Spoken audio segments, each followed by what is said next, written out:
Serikali imefanya marekebisho mbalimbali kwenye sheria ya fedha ya mamlaka za serikali za mitaa sura 290 kupitia sheria ya fedha namba 2 ya mwaka 2023. Mabadiliko hayo yameweka jukumu la kusimamia na kukusanya kodi ya majengo, kodi ya pango la ardhi pamoja na ushuru wa mabango wa mamlaka za serikali za mitaa kuanzia mwaka wa fedha 2023-24 ili kuziongezea wigo wa mapato mamlaka hizo.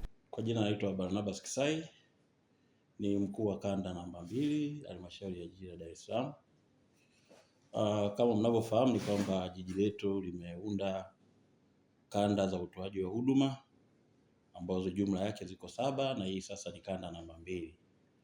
Kanda namba 2 inaundwa na jumla ya kata 6 ambazo ni hii ya Gerezani ambayo ndio makao makuu ya kanda, lakini tunayo kata ya Kariakoo, kata ya Mchafukoge, kata ya Jangwani, kata ya Mchikichini na kata ya Ilala. Sasa hizi kwa ujumla ndo zinaunda kanda namba 2, na kama tunavyofahamu pamoja na mambo mengineyo, lakini kanda hizi zilianzishwa kwa ajili ya kuhakikisha kwamba zinaongeza ukusanyaji wa mapato, lakini tunaimarisha usimamizi wa miradi, masuala ya usafi pamoja na mazingira, lakini utoaji wa huduma za kiutawala ambazo tumekuwa tukiendelea kuzitekeleza. Sisi kanda namba 2 ndio kanda ambayo inatoa kiwango kikubwa cha mapato katika halmashauri. Kwa hiyo kwa upande wa mapato, sisi bajeti yetu kwa mwaka ni bilioni 79.0, ambayo hii kiujumla kwenye bajeti nzima ya halmashauri ambayo ni bilioni 152, unaona kwamba sisi tunachangia kwa 51%.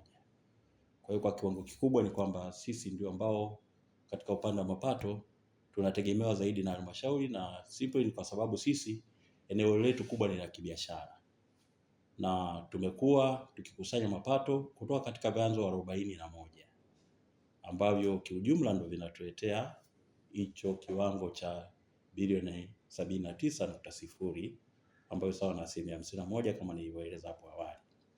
Sasa kwa mwaka huu wa fedha na tukiwa tayari tumefunga robo ya pili, sisi kama kanda namba 2 kwa baadhi ya vyanzo ambavyo tunavisimamia ikiwepo service levy tunapaswa kukusanya bilioni 21 kwa mwaka 8, lakini mpaka tunafika robo ya pili tulikuwa tayari tumekusanya jumla ya shilingi bilioni 10.2. Lakini tunapoenda kwenye robo ya 3 tunataraji kwa kipindi hiki tukusanye jumla ya bilioni 5.0 ambayo kimsingi itakuwa imetupelekea kwenye zaidi ya 71%, ambayo tunataraji tuwe na bilioni 15 ifikapo Machi mwishoni. Kwa hiyo hii ni mojawapo ya vyanzo vya ambavyo tunavyo kama kanda, lakini pia chanzo kingine kikubwa kiviacha na vingine ambavyo tutaelezea kwa juu ni chanzo cha leseni. Leseni sisi kama kanda namba 2 tumepaswa kukusanya jumla shilingi bilioni 4.7, lakini mpaka tunafunga robo ya pili tulikuwa na jumla ya bilioni 1.99 ambayo almost ni half ya kile ambacho tumepaswa kukikusanya. Lakini katika kipindi ambacho tunaenda kwa maana ya kufikia mwezi wa 3 mwishoni unapofunga robo ya 3, tunapaswa kuwa tumekusanya jumla ya shilingi bilioni 3.0 kwa ujumla wake, ambao sasa tuna wajibu katika kipindi kifupi kukusanya jumla ya shilingi bilioni 1.0 ili tuweze kuleta hizo bilioni 3 ambayo ni lengo sawa na 75%. Sisi kwetu tunaona kwamba haya yanawezekana, na yanawezekana kwanza kwa kuwaomba wafanyabiashara wote kuendelea kwa hiari yao kupata huduma na kutoa kodi kwa kadri ambavyo imeelekezwa. Na tunamshukuru Mheshimiwa Rais wa Jamhuri ya Muungano wa Tanzania, Mheshimiwa Dr. Samia Suluhu Hassan, jana alipokuwa anazindua soko la Kariakoo, bado aliendelea kusisitiza kwamba kila mfanyabiashara au kila mwananchi anapaswa kulipa kodi kwa hiari wala bila kulazimishwa.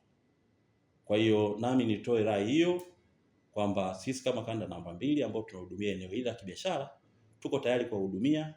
Mahali popote ambapo kuna changamoto, basi tushirikiane.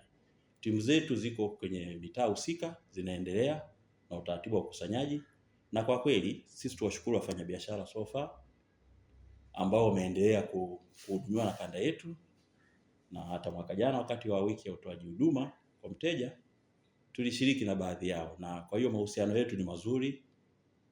Tunategemea kwamba ushirikiano huu utaendelea kuhakikisha kwamba tunafikia yale ambayo tumelenga kuyatimiza. Lakini ukiacha hivi vyanzo biashara pamoja na service levy, lakini tuna vyanzo vingine. Eneo letu sisi ni eneo ambalo sasa linaendelezwa kibiashara, kwa maana ya majengo mengi kubomolewa na mengine kujengwa upya. Kwa hiyo sisi pia tunawapaswa au tunatoa rai kwa wale wote ambao wanafanya ujenzi na ambao pia wanachangia asilimia kubwa kwenye kanda yetu kwamba waendelee kupata huduma zetu, kwa maana ya kufuatilia kuhakikisha wana vibali vya uendelezaji wa maeneo yao. Lakini pia hata wale wanaofanya ukarabati wa majengo nao pia wanapaswa kufika kwenye ofisi za kanda na kupata hivyo vibali.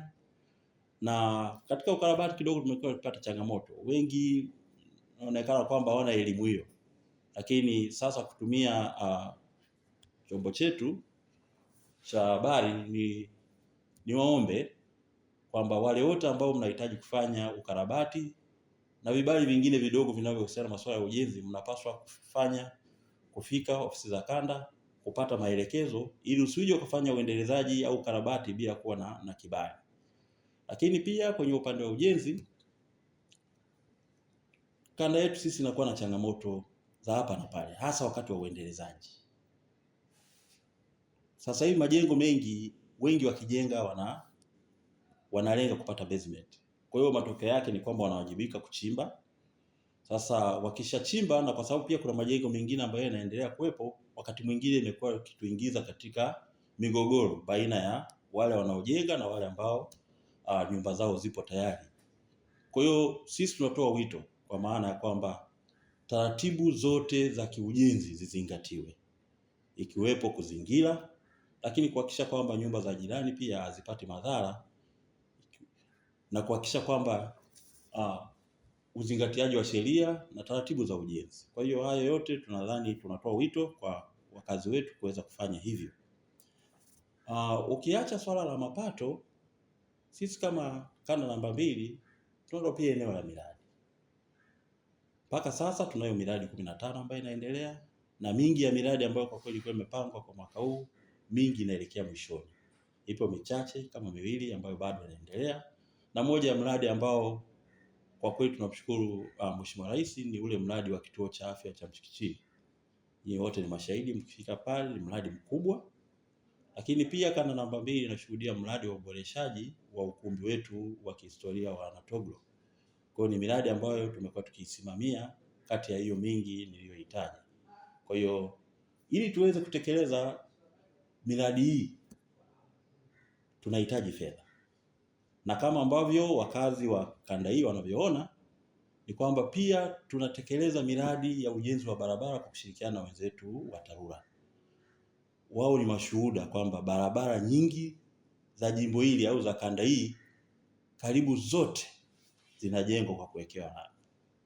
Sasa ili tuweze kufanikisha hayo na yanayoendelea, wao ni mashahidi, wanaweza kushuhudia ni kwamba tunahitaji fedha, na ndio maana tunarudi kwao tukitoa rai ya kwamba kila mmoja ashiriki kwenye kutoa kodi kwa kadri ambavyo anapaswa kufanya, ili tuweze kuyafikia hayo maendeleo. Na kwa kweli mji wetu umebadilika katika kanda hii, tunaamini kwamba ushirikiano wao unapaswa kuwa mkubwa zaidi na tuweze kufanikiwa yale ambayo tunayapanga kuyafikia. Lakini kanda yetu pia ni kanda ambayo ina wafanyabiashara wengi au na watu wengi ambao wanakuja katika kanda hii, na katika hilo nyinyi ni mashahidi kwamba wanapokuwepo watu pamoja na shughuli ambazo zinaendelea, swala zima la uchafuzi wa mazingira, lakini kuongezeka kwa taka linakuwa ni kubwa. Tunao wakandarasi ambao tunashirikiana nao, tunawashukuru sana kwa kazi wanayoifanya, lakini Kwa wafanyabiashara wote tunawaasa pia kuendelea kutoa fedha kwa ajili ya gharama za usafishaji pamoja na uondoshaji wa taka. Lakini pia sio tu kwa maana unatoa fedha basi ndo uhakikisha taka zinatupwa ovyo ovyo, lakini kuwa na vyombo vya kutunzia taka ili iweze kuwa rahisi zaidi kuhakikisha kwamba taka zinaweza kuhamishwa. Lakini hapo maeneo ambayo pia wakandarasi wameyatenga kwa ajili ya watu kutupa taka, basi tuyatumie. Si vyema ukimaliza biashara yako basi taka ziwe zimerundikana barabarani, zimeachwa tu bila kukusanywa. Kwa hiyo tuwatake kwamba kila mmoja ashiriki katika zoezi hilo, lakini tumekuwa pia na mazoezi ya usafi kila wiki. Kwetu sisi kama wafanyabiashara tunaomba pia tutoe ushirikiano huo, kwa maana ya kwamba tushiriki katika kusafisha maeneo yetu yale tunayoyafanyia biashara. Lakini ipo changamoto pia ya baadhi ya wafanyabiashara wetu kukaa juu ya mitaro ambayo sasa inatuia ni ngumu kuweza kusafisha mitaro hiyo. Kwa hiyo matokeo yake unajikuta kwamba taka zimerundikana, na kwa hiyo inatoa ugumu kwa wakandarasi wetu kuweza kusafisha. Kwa hiyo nitoe rai kwamba tusikae juu ya mifereji, kuhakikisha kwamba tunatoa uondoshaji huo wa taka unakuwa rahisi zaidi.